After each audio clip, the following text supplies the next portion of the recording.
میرے دوست کی بیوی مجھ سے پردہ کرتی تھی، مگر پھر بھی میرا دوست اپنے گھر کھانے پر لے کر جایا کرتا۔ ایک دن میرا دوست اپنی بیوی کے لیے خوبصورت سی پائل لے کر گیا۔ گھر واپس آیا تو اپنی ہی بیوی کے پیروں میں وہی پائل دیکھ کر میں بہت زیادہ حیران ہو گیا۔ مجھے شک ہوا تو میں اپنے دوست کے بنا بتائے ہی گھر پر چلا گیا۔ جیسے ہی میں گھر پر گیا، اندر کا منظر دیکھ کر میرے پیروں تلے زمین نکل گئی، کیونکہ وہ تو آج پھر میرا دوست مجھے اپنے گھر لے جانے کی بات کرنے لگا کہ بھابھی نے بریانی بنائی ہے۔ میں نے صاف صاف انکار کر دیا، کیونکہ مجھے روز روز امن کے گھر جانا اچھا نہیں لگتا تھا۔ اس کی بیوی مجھ سے پردہ کرتی تھی اور میں نے محسوس کیا کہ وہ میری موجودگی میں بہت انکمفرٹیبل فیل کرتی تھی۔ امن زبردستی مجھے ہفتے میں 2-3 بار اپنے گھر لے کر جایا کرتا۔ میں اور امن ایک ہی آفس میں کام کرتے تھے اور دوستی بھی بہت اچھی تھی۔ میری شادی جب ہوئی، امن وہ میرے گھر پر ایک ہی بار آیا تھا۔ اس کے بعد سے وہ میرے گھر میں قدم نہیں رکھا۔ میں بولا، نہیں یار، آج میں تمہارے ساتھ نہیں جا سکتا ہوں۔ امن کہنے لگا، کیوں؟ وجہ بتاؤ۔ یقیناً تم بھابھی کے لیے جلدی گھر جانا چاہتے ہوں گے۔ میں نے سوچا کہ یہ میری جان نہیں چھوڑے گا، اس لیے میں اور کوئی صحیح بہانہ بنا دوں گا۔ میں نے نام میں سر ہلا دیا اور بولا، نہیں یار، یہ بات نہیں ہے۔ دراصل میرے ابو کی طبیعت خراب ہے، اس لیے انہیں ڈاکٹر کے پاس لے کر جانا ہے۔ گھر میں لیٹ پہنچوں گا۔ امن نے ہاں میں سر ہلا دیا اور بولا، یہ تمہاری مجبوری اصلی ہے، اس لیے میں تمہیں مجبور نہیں کروں گا، تم چلے جاؤ۔ دراصل میرے والدین الگ گھر میں رہتے تھے، جبکہ میں اور میری بیوی آفس کے ملے ہوئے گھر میں رہتے تھے۔ خیر، میں نے امن سے جان چھڑوا کر اپنے گھر آ گیا، لیکن یہ دیکھ کر میں حیران ہی رہ گیا کہ میری بیوی گھر پر موجود نہیں تھی۔ ایسا پہلے کبھی نہیں ہوا تھا۔ میری اور مریم کی شادی کو 2 سال بیت چکے تھے۔ ان 2 سالوں میں جب بھی میں آفس سے لوٹا تھا تو اپنی بیوی کو گھر میں ہی پایا تھا۔ اس کا یوں گھر سے غائب ہونا غیر معمولی سی بات تھی، اس لیے میں چوکیدار کے پاس چلا گیا اور بولا، خان صاحب بیگم صاحبہ کہاں گئی ہیں؟ کچھ بتا کر گئی ہیں؟ چوکیدار نے گردن جھکا دی اور بولا، صاحب بی بی روز گھر سے باہر جاتی ہیں، آ جائیں گی۔ چوکیدار کی بات سن کر میں بہت زیادہ حیرانی میں پڑ گیا۔ کیا مطلب تھا اس کا؟ کیا میری بیوی روز ہی گھر سے باہر جاتی تھی؟ میں بولا، کیا مطلب خان صاحب؟ وہ بولا، صاحب جی ہم تو نوکر ہیں، ہمیں کیا پتہ گھر کے مالک کہاں پر جاتے ہیں اور کہاں سے آتے ہیں۔ جب بیوی گھر آ جائے گی تب خود ہی پوچھ لینا۔ میں نے سر ہلا دیا اور واپس اپنے کمرے میں چلا گیا، مگر میرا دماغ پوری طرح سے الجھ گیا۔ میری بیوی کہاں جا سکتی تھی؟ 2 گھنٹے یوں ہی بیت گئے، پھر امن کا فون آ گیا۔ وہ کہنے لگا، انکل کا چیک اپ ہو گیا ہے کیا؟ کیا کہہ رہے ہیں ڈاکٹر؟ میں بولا، نہیں یار، آج ابو نے جانے سے انکار کر دیا، ان کی کوئی ضروری کام آ گیا تھا، اس لیے میں گھر پر واپس آ گیا۔ امن کی آواز میں پریشانی سی آ گئی۔ وہ کہنے لگا، احمد تم کیا کہہ رہے ہو؟ تم نے تو کہا تھا کہ ابو کا چیک اپ کرانا ہے، تم نے میرے ساتھ دھوکہ کیسے کیا؟ امن کی آواز میں دبا دبا غصہ تھا۔ میں بھی بہت زیادہ پریشان ہو رہا تھا، اس لیے غصے سے کہا کہ جب ابو نے انکار کر دیا تو کیا میں زبردستی اٹھا کر لے جاتا؟ اور یہ کہہ کر فون کٹ کر دیا۔ ابھی آدھا گھنٹہ ہی گزرا، مریم کمرے میں داخل ہو گئی اور بولی، سوری احمد، میں گھر پر نہیں تھی، آپ کو بھوک تو نہیں لگ رہی؟ اور میں نے نام میں سر ہلا دیا اور بہت ہی غور سے مریم کا چہرہ دیکھا۔ وہ کچھ شرمندہ سی دکھائی دے رہی تھی۔ میں نے کہا، مریم تم کہاں پر گئی تھی؟ وہ نظریں چرا کر بولی، میں پڑوسن کی طرف گئی تھی، میری بہت دوستیں ہو گئی ہیں، اسی کے ساتھ تھی۔ میں نے سر ہلا دیا اور اس سے اور زیادہ سوال جواب نہیں کیا، کیونکہ مجھے اچھا نہیں لگ رہا تھا کہ میری بیوی مجھ سے نظریں چرا کر بات کر رہی ہے۔ خیر، اس کے کھانے کا انتظام کیا تو ہم کھانا کھانے بیٹھ گئے۔ تب مریم کہنے لگی، احمد آپ تو ابو کو ڈاکٹر کے پاس لے کر جا رہے تھے نا، تو پھر کیا ہوا؟ میں مریم کی بات سن کر حیرت میں پڑ گیا، کیونکہ ابو کو اسپتال لے جانے کا میرا کوئی ارادہ نہیں تھا اور نہ ہی مجھے چیک اپ کی ڈیٹ تھی۔ یہ بات تو میں نے آفس میں بیٹھے بیٹھے ہی بنا لی تھی، تاکہ مجھے امن کے گھر جانا نہ پڑے اور اس کی بیوی کو کسی قسم کی پریشانی نہ ہو۔ میں نے مریم کی طرف دیکھا اور بولا، میں نے تم سے کب کہا تھا کہ ابو کو اسپتال لے کر جانا ہے؟ وہ زیادہ گھبرا گئی تھی اور کہنے لگی، میں نے آپ کے آفس کال کی تھی تو مجھے پتہ چلا کہ آپ ابو کو اسپتال لے کر گئے ہیں، اس لیے میں اپنی پڑوسن کے پاس چلی گئی تھی۔ میں نے سر ہلا دیا۔ آج مریم بہت عجیب سی لگ رہی تھی۔ میں ان سب باتوں سے بہت زیادہ پریشان ہو گیا۔ رات بھر مجھے نیند نہیں آئی۔ چوکیدار کی باتیں مجھے بہت زیادہ پریشان کر رہی تھی۔ میری بیوی کہاں پر جاتی ہے؟ اور پھر میں اس نتیجے پر پہنچا کہ میری بیوی बीवी पड़ोसन के घर होगी, क्योंकि मैं उस पर शक नहीं कर सकता था। मेरी और मरियम की शादी को 2 साल हुए थे, लेकिन हम बचपन से ही एक दूसरे को जानते थे। मेरे चाचा की बेटी थी और हमारी दोनों की बचपन में ही मंगनी हो गई। हम दोनों शुरू से ही बहुत ज़्यादा मोहब्बत करते थे। शादी से पहले जब बहकने का खतरा होता है तब मरियम ने ही मेरा साथ दिया था। अब तो हमारी शादी हो गई थी और मुझे उस पर पूरा भरोसा था। सुबह जब मैं ऑफिस पर गया तो अमन ने कहा कि तुम कल मुझसे झूठ बोलकर अपने घर पर चले गए हो, जबकि मैंने स्पेशल तुम्हारे लिए बिरयानी बनाई थी। तुम जानते हो मेरी बीवी ने मुझे कितनी बातें सुनाई हैं कि आपका दोस्त आया ही नहीं, आप बिना वजह मुझे इतनी मेहनत करवाते हैं। मैंने बोला, अमन, मैं भाभी के पर्दे का लिहाज करके नहीं आता। वे मुझसे पर्दा करती है। जब भी तेरे घर जाता हूँ तो मेरी मौजूदगी में उन्हें अपना चेहरा छुपा कर रखना पड़ता है। मुझे उन्हें इस तकलीफ़ में डालना अच्छा नहीं लगता। अमन कहने लगा, यार मेरी बीवी सिर्फ तुम्हारी मौजूदगी में पर्दा नहीं करती, जबकि मेरा सगा भाई भी इस घर पर आता तब भी वे पर्दा करती है। तो क्या मैं अपने भाई को घर पर बुलाना छोड़ दूँ? मैंने नाम में सर हिला दिया और बोला, वे तुम्हारा सगा भाई है। मैं नहीं चाहता कि मेरी वजह से तुम्हारी और भाभी की लड़ाई हो। अमन मेरी बात सुनकर हंसने लगा। वे बोला, अरे यार मेरी बीवी ऐसी नहीं है। लगता है मरियम भाभी तुम्हें मेहमान लाने की इजाज़त नहीं देती, तभी तो तुम इतना डरते हो। जबकि मेरी बीवी तो मुझसे कहती है कि मेहमानों को खाना खिलाने पर अल्लाह ताला सवाब देते हैं। अमन की बातें सुनकर मैं हल्का फुल्का हो गया और बोला, यार तुमसे बातों में कोई नहीं जीत सकता। अगली बार जब तुम कहोगे तो मैं तुम्हारे साथ ज़रूर चलूँगा। अमन मेरी बात सुनकर बहुत ज़्यादा खुश हो गया। मैंने सोचा कि अब उसकी बीवी मेरी दावत करने के लिए रोक देगी, लेकिन मैं कहाँ जानता था कि वे 2 दिन बाद फिर मुझे अपने साथ घर चलने के लिए कहेगा। इस बार अमन कहने लगा, तुम्हारी भाभी ने कोरमा बनाया है, तुम्हें मेरे साथ चलना ही होगा। मैं तो ये सोचकर हैरान होता था कि अमन की बीवी को कैसे इल्म होता है कि मेरी पसंदीदा डिश कौन सी है। खैर अमन ने मुझे बहुत ज़्यादा कहा तो मुझे चलना ही पड़ा, क्योंकि मैं इस बार इनकार करके उसका दिल नहीं तोड़ना चाहता था। ये नहीं था कि पूरे ऑफिस में अमन की दोस्ती सिर्फ मुझसे ही थी। मेरे अलावा भी उसके 3-4 दोस्त थे जो बहुत अच्छे थे, लेकिन वह उन्हें कभी भी अपने घर नहीं लेकर गया, जबकि मेरे इनकार करने पर तो वे मेरे मुंह पर ही आ जाया करता था। मैं अमन के साथ इसके घर चला गया। उसकी बीवी बहुत ज़्यादा घबराई हुई थी।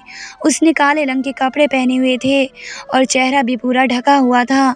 मैं भाभी की मौजूदगी में अपनी आंखें नीचे कर लेता, फिर भी जब वो चीज़ रखने के लिए आती थी तो बर्तनों की आवाज़ से साफ पता चलता कि उनके हाथ काँप रहे हैं।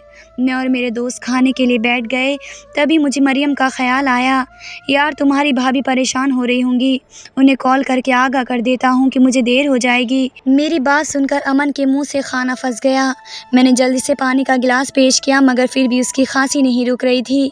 फिर वह बोला, अहमद, अगर तुम छोटी छोटी बातों पर भाभी को फ़ोन करके बताया करोगे तो उनके दिल से तुम्हारा रौब ख़त्म हो जाएगा। उन्हें इंतज़ार करवाओ, इंतज़ार करने से ही मोहब्बत बढ़ती है। मैं हंसा और बोला, बस बस, अपने पास ही रखो अपनी बातें, हम दोनों में बचपन से ही बहुत ज़्यादा प्यार है। अमन की मुस्कुराहट एक टाइम फीकी पड़ गई, जिसे मैं नहीं समझ पा रहा था। मैंने अपना मोबाइल उठाया, फ़ोन कर दिया। बेल बजने लगी तो मुझे कुछ एहसास सा हुआ और मैंने फ़ोन कान से हटाया। ऐसा लग रहा था जैसे मरियम का फ़ोन किचन में ही बज रहा हो। मैंने फिर से फ़ोन लगाया और फिर से मरियम का फ़ोन किचन में बजा और कहा, मरियम कहाँ पर हो? उसकी गुस्से भरी आवाज़ मुझे सुनाई दे रही थी। वह कहने लगी, मैंने कहाँ जाना है, मैं तो घर में ही हूँ। आप मुझे बताओ कि आप कहाँ पर हो, मैं कब से आपका इंतज़ार कर रही हूँ। मैं बोला, यार आई एम सॉरी, मैं तुम्हें बताना भूल गया। दरअसल मैं अपने दोस्त अमन के घर पर आया हूँ, मैंने यहीं पर खाना खा लिया है, तुम भी खाना खा लो। मरियम ने हामी भर ली तो मैंने फ़ोन रख दिया। खाने से फ्री होकर मैं घर पर वापस आ गया। घर में दाखिल होने लगा, मैं किसी के एहसास के तहत एक लम्हे के लिए रुक गया। मैं चौकीदार से बोला, खान साहब, बेगम साहिबा आज कहीं गई थी क्या? उसने हाँ में सर हिला दिया और बोला कि गई हुई थी, अभी 20 मिनट पहले ही घर से वापस आई हैं। मैं हैरान हो गया। मैंने 1 घंटे पहले ही मरियम को कॉल किया था और वो मुझसे कह रही थी कि मैं घर पर ही हूँ, मैं कहाँ जाऊँगी? मुझसे अपनी बातें क्यों छुपाने लगी थी? मैं अपने कमरे में आया तो मरियम मुँह फुला कर बैठी हुई थी। मैं उसके रूबरू आकर बैठ गया और बोला, क्या बात है मरियम, तुम गुस्से में लग रही हो? वे बोली, तो मुझे उठने का हक भी नहीं है। आप रोज़ रोज़ अपने दोस्त के घर ही चले जाते हो। मुझे तो अब ऐसा लगने लगा है कि आप मुझे धोखा दे रहे हो। आप दोस्त का कहकर कहीं और चले जाते हो ना। मैं उसके चेहरे को गौर से देख कर बोला, ऐसा होता है कि इंसान को हर शख्स अपने जैसा ही लगता है। धोखा वो देता है और इल्ज़ाम किसी और पर लगाता है। मरियम का चेहरा बिल्कुल सफ़ेद हो गया। वह घबरा कर बोली, क्या मतलब आपका? आप कैसी बातें कर रहे हैं? मैं हंसा और बोला, यार मजाक कर रहा था। तुम तो सच में ही डर गई। मेरी बात सुनकर उसके हलक में बात मुश्किल से बाहर निकली। मुझे क्यों डरना है? मुझे तो आफत हो रही थी कि एक तो बिना बताए घर से निकल गए हो और फिर मेरी बात का जवाब देने की बजाय घुमा फिरा कर बातें कर रहे हो। मैंने मरियम का हाथ पकड़ लिया और बोला, मरियम, जब कोई घर से बिना बताए ही चला जाता है तो क्या होता है? ये गलत हरकत होती है। मियाँ बीवी एक दूसरे के होते हैं, उन्हें चाहिए कि वे एक दूसरे से शेयर करें। और बोली, ये तो बहुत बुरी बात है। ये बात कहकर मरियम हाथ छुड़ा कर चली गई और बाहर से बोली कि अमन के घर से क्या खा कर आते हो? आपकी बातें ही ख़त्म नहीं होती। मैं सोच में बढ़ गया कि मेरी बीवी क्यों मुझसे झूठ बोलकर बाहर जाती है। वह खुद सीधे तरीके से बता सकती है कि आपका फ़ोन आया था तो मैं घर पर नहीं थी और अपनी सहेली के घर पर गई थी।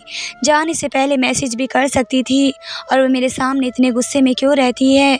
आज मैं मरियम के साथ इस तरह की घुमा फिरा कर बात इसलिए कर रहा था कि शायद वह घबरा कर अपनी सारी हकीकत मुझे बता दे, लेकिन वह तो मुझे उल्टा इल्ज़ाम में डाल कर चली गई। इसका मतलब यही था कि मरियम जहाँ पर जाती है उसके मुताबिक मुझे नहीं बताना चाहती, जबकि मेरा ही फ़र्ज़ बनता था कि मुझे इस बात का इल्म हो कि मेरी बीवी कहाँ पर जाती है। कहीं वे किसी मुसीबत में तो नहीं है। मेरे लिए हर चीज़ से बढ़कर मेरी बीवी की हिफाजत थी। मैंने सोचा कि मैं खुद ही पता लगाऊंगा, इसलिए मैंने चौकीदार से मदद लेने का इरादा कर लिया। मैं सुबह ऑफिस जाने से पहले चौकीदार को इशारा करके घर से बाहर बुला लिया। मैं बोला, खान साहब, बेगम साहिबा जिस वक्त घर से बाहर निकलती हैं। वे सोच में पड़ गया और बोला, जब आपके ऑफिस की छुट्टी का वक्त होता है तभी वे घर से निकलती हैं, और सबसे बड़ी बात होती है आप उसी दिन घर लेट आते हैं, मगर आपके आने से पहले ही बीबी जी घर पर आ जाती हैं। मैंने चौकीदार का शुक्रिया अदा किया और आकर अपनी गाड़ी में बैठ गया। चौकीदार ने मुझे जो बताया था उससे तो यही जाहिर होता है कि किसी न किसी तरह मरियम को पहले से ही इस बात का कि इल्म हो जाता है कि मैं अमन के घर जाता हूँ। अब सोचने की बात यह थी कि जब मैं अपनी बीवी को इस बात को इत्तिला नहीं देता तो उसे कैसे पता चलता है।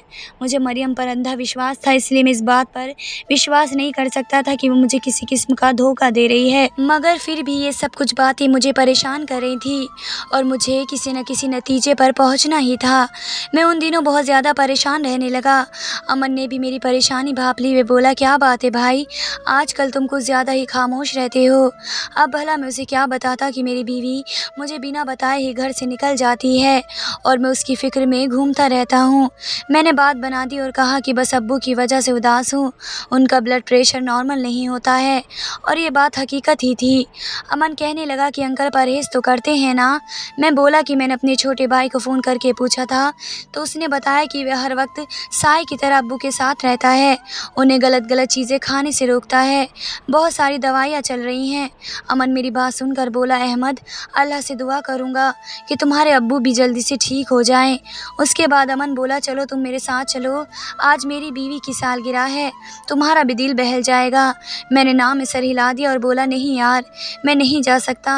मगर वह अमन ही क्या जो मेरी बात मान लेता, वे तो ज़िद करने लगा और मुझे अपनी दोस्ती की कस्में देने लगा। मैं गुस्से में आ गया और बोला, ये क्या तुम छोटे बच्चों की तरह हर वक्त ज़िद करते रहते हो? कभी कभी किसी की मजबूरी भी समझ लेनी चाहिए। अमन बोला, दुनिया इधर की उधर हो जाए, मुझे तो जाना ही है तुम्हारे साथ, क्योंकि मुझे तोहफ़ा देने का कोई भी तजुर्बा नहीं है। मैं भारी दिल के साथ उसके साथ चल पड़ा, मगर सच बताऊं, आज मुझे उस पर बहुत ज़्यादा गुस्सा आ रहा था। वे तो चुंबक की तरह मुझसे चिपक गया। मैं तो उस दिन को कोस रहा था जब मैंने अमन के साथ दोस्ती की थी। वह बहुत ही अजीब किस्म का इंसान था, उसे दूसरे की परेशानी से कोई मतलब नहीं था, वह तो बस चाहता था कि उसकी ही सुनी जाए। मैं तो अपने घर के हालात की वजह से बहुत ज़्यादा परेशान था, ऊपर से मेरी नाक में दम कर रखा था। ऑफिस में उसके बहुत सारे दोस्त हैं, लेकिन लेकिन फिर भी ना जाने वह मुझे ही अपने साथ लेकर जाता। अमन बोला, अपनी बीवी के लिए तोहफा लेना चाहता हूँ, तुम मेरी मदद करो, मुझे जल्दी घर जाना है। तभी मेरी नज़र बहुत ही खूबसूरत पायल पर पड़ी। मैं बहुत ही अच्छी दिख रही थी। मेरा दिल खुश हो गया। मैं घर पर आ गए। आजकल मैं बहुत ज़्यादा परेशान होने लगा। भूल गया था कि मरियम कब मेरे पास आकर बैठ गई और बातें करने लगी। मैं थोड़ी देर इधर उधर की बातें करती रही, जबकि मैं जवाब देता रहा। फिर बोली, आपकी दोस्ती अमन के साथ कैसे हुई? मैं उसके सवाल पर हैरान हो गया कि जब से शादी हुई थी वे किसी न किसी तरह से हर बात में अमन ही लेकर आ जाती और उसकी तरफ से सवाल पूछ रही थी। ना जाने वे अमन में इस तरह की दिलचस्पी क्यों दिखाती थी। मैं बोला कि अमन से मेरी दोस्ती 1.5 साल पहले हुई है, हमारी शादी के बाद हुई थी। मुझसे दोस्ती करने के बाद उसने हर किसी को पीछे कर दिया। अब तो हर वक्त वे मुझसे ही बातें करता है, मुझे हर जगह पर अपने साथ लेकर जाता है, अपने घर पर भी लेकर जाता है तो मैं मना कर देता हूँ क्योंकि इसकी बीवी पर्दा करती है और मुझे रोज़ रोज़ उसके घर जाना अच्छा नहीं लगता। मगर ये मेरी बात ही नहीं समझता, हर चीज़ में मुझसे ज़िद करता रहता है। अब तो मैं तंग आ चुका हूँ। मरियम बोली, किसी की मोहब्बत से तंग नहीं होना चाहिए। खुश नसीब इंसान वही होता है जिसे इतना प्यार मिले। मैंने हाँ में सर हिला दिया। आज मैंने मरियम को अमन के बारे में सब कुछ बताया। उसने मेरा हाथ पकड़ लिया और वे बोली, अभी आपको पता चले कि अमन ने आपको धोखा दिया है तो आप क्या करेंगे? मरियम के इस सवाल पर मेरे कान खड़े हो गए। मैं बोला, किस किस्म का धोखा? बिजनेस के मामले में या निजी ज़िंदगी में? मरियम बोली, निजी ज़िंदगी में। मेरा मतलब है कि अगर आपका दोस्त आपके हक पर डाका डाले, जो चीज़ आपको बहुत दिल से चाहते हैं आप, लेकिन अमन उसको ही आपसे छीन ले, तो आप क्या करोगे? मुझे मरियम के इस सवाल में बहुत ज़्यादा बेचैन कर दिया। मरियम और अमन की बातें एक दूसरे को बहुत ज़्यादा मिलती जुलती थी। मैं बोला, मरियम, जो चीज़ मेरी होगी वह मैं कभी नहीं छोड़ सकता। मरियम बोली, फिर भी अगर ऐसा कभी हुआ तो आप अमन के साथ कैसा सलूक करेंगे? क्या आप उसके साथ दोस्ती ख़त्म कर देंगे या उसको नुकसान पहुंचाएंगे? मैंने बेचैन होकर बात बदल दी और कहा, तुम क्या ये कैसी बातें लेकर बैठ गई हो? मेरे लिए चाय बना कर ले आओ। वो चुप हो गई और किचन में चली गई। मैं अपने आप में पड़ा हुआ था। मैं चाहता था कि हर चीज़, हर मामला मेरे सामने बिल्कुल भी नकाब में ना रहे। मैंने सोच लिया था कि अब मैं इस रात से पर्दा उठाने के लिए हर हद पार कर दूंगा। अगर इसके लिए मुझे मरियम के साथ सख्ती करनी पड़े तो मैं बाज नहीं आऊँगा। मगर मुझे क्या मालूम था, कुदरत मेरे लिए कुछ और ही सोच कर बैठी है। वे मुझे बहुत ही खुला इशारा देना चाहती है। हुआ कुछ यूँ, जब मैं अगले दिन ऑफिस से वापस लौटा तो ये देखकर मेरी जान निकल गई कि मरियम ने वही पायल पहनी हुई थी जो कल अमन मेरे साथ जाकर अपनी बीवी के लिए लेकर आया था। मैं उसकी पायल को देखकर दंग रह गया। अब मुझे इस बात का अंदाज़ा हो गया कि अमन और मरियम का आपस में कोई ना कोई ताल्लुक़ ज़रूर है। मैं बोला, मरियम, तुमने ये खूबसूरत पायलें कहाँ से ख़रीदी? ये तो तुम्हारे पाँव में बहुत अच्छी लग रही हैं। मैंने जानबूझकर उससे सवाल पूछा था। मरियम टेंशन में आ गई। वे मुस्कुरा कर बोली, अहमद, जब आप अपने ऑफिस चले जाते हैं मैं अपनी फ्रेंड के घर पर जाती हूँ, उसी ने मुझे पहले गिफ्ट करी हैं। अब मैंने सारी बातें समझ में आ गई। इसलिए अगले दिन जब मैं ऑफिस गया तो अमन से बोला कि आज मैं तुम्हारे घर पर डिनर करने आऊँगा, अपनी बीवी से कहो कि कुछ अच्छा बना दे। अमन बहुत ज़्यादा खुश हो गया। उसने फ़ौरन दूर जाकर अपनी बीवी को फ़ोन कर दिया। छुट्टी हो जाने में जब 1 घंटा रह गया तो मैं अमन से चोरी छुपकर ऑफिस से निकल कर आ गया और उसके घर की तरफ चला गया। मैंने अचानक ही दरवाज़ा खोल दिया और अंदर दाखिल हो गया। सामने का मंजर देखकर मुझ पर क़यामत बीत गई, क्योंकि वहाँ तो मेरी बीवी मरियम बैठी थी। मरियम ने मुझे देखा तो थर थर काँपने लगी। मैं गुस्से से अपने कदम बढ़ाते हुए आगे बढ़ा और बोला, मरियम, ये सब क्या है? तुमने मेरे साथ इतना बड़ा धोखा किया है। रोने लगी और मेरे कदमों में गिर गई। और मेरी बात सुनो, मैंने आपके साथ कोई धोखा नहीं किया है। फिर वे कहने लगी, आप तो जानते हैं कि आपके चाचा के यहाँ पर 2 जुड़वा बेटियाँ हुई थी, दोनों ही हम शक्ल थी और हम रंग भी एक थे। आपकी मंगनी बुशरा के साथ हुई थी, वह भी आपको बहुत चाहती थी, मगर जब शादी की तारीख तय हो गई तो वे कुछ बेचैन सी हो गई। मुझे उस पर शक हुआ कि कुछ न कुछ तो गड़बड़ ज़रूर है। मैंने उसे दोबारा पूछा, लेकिन उसने मुझे अंदर की बात नहीं बताई। जब शादी का दिन आया तो बुशरा घर से भाग गई थी और उसने ख़त लिखा कि वे दूसरे लड़के को पसंद करती है और उसी के साथ भाग कर जा रही है। ये सब पढ़कर घर वालों पर क़यामत आ गई। अब्बू ने मेरे आगे हाथ जोड़ दिए कि मरियम, अब तुम हमारी इज़्ज़त बचा लो, बुशरा की जगह तुम दुल्हन बन जाओ। और मुझे उनकी बात माननी पड़ी। मैं दुल्हन बन गई और आपके साथ रुखसत होकर आ गई। पीछे से घर वालों ने ये नाटक रचा दिया कि मरियम का एक्सीडेंट हो गया है, वे मर गई है। मैं बेकसूर थी, मगर फिर भी मेरे घर वालों ने मुझे भी मार दिया। मैं तब से आज तक बुशरा बनकर आपके साथ रह रही हूँ। एक दिन अमन घर पर वापस आया, मैं उसे नहीं जानती थी, लेकिन वे मुझे बुशरा की वजह से पहचान गया। उसने मुझे कॉल की और हमारा राब्ता हो गया, और यूँ अमन आपको अपने घर ज़बरदस्ती लेकर जाता है, क्योंकि इस तरह मुझे और मेरी बहन को एक साथ टाइम मिलने का मौका मिल जाता है। आप और अमन तो बाहर लॉन्च में बैठे रहते हैं और मैं और मेरी बहन अंदर बैठकर बातें करते रहते हैं, और मैं वापसी पर पिछले दरवाजे से बाहर चली जाया करती थी। मैं आपके ऑफिस के टाइमिंग में कभी भी घर से इसलिए नहीं निकली थी कहीं आप अचानक से घर पर वापस आ जाएं, और घर जाते तो आप मुझसे सवाल करते कि तुम कहाँ पर गई हो। तब मैं आपको क्या जवाब देती? जिस दिन आपको अमन के घर जाना होता तो अमन पहले मुझे ही फ़ोन करके बुला देता था। इतनी देर में बुशरा भी घर से निकल कर बाहर आ गई थी। उसने मेरे सामने हाथ जोड़कर बोली, मुझे माफ़ कर दो अहमद, मैं अमन से मोहब्बत करने लगी थी। मोहब्बत किसी और से करती थी और शादी किसी और से। तो आपके साथ तो ये बहुत ज़्यादा गलत बात होती। आपके साथ इसलिए मैं घर से भाग गई। सारी बातें पता चलने के बाद अहमद मुझे घर लेकर आ गए। उन्होंने मुझे कभी मेरी बहन के पास जाने से नहीं रोका, लेकिन खुद कभी बुशरा के यहाँ नहीं गए। जाते भी कैसे? धोखा बहुत बड़ा था। जिससे उनकी शादी हो रही थी, एंड टाइम पर लड़की ही बदल गई थी। धन्यवाद दोस्तों।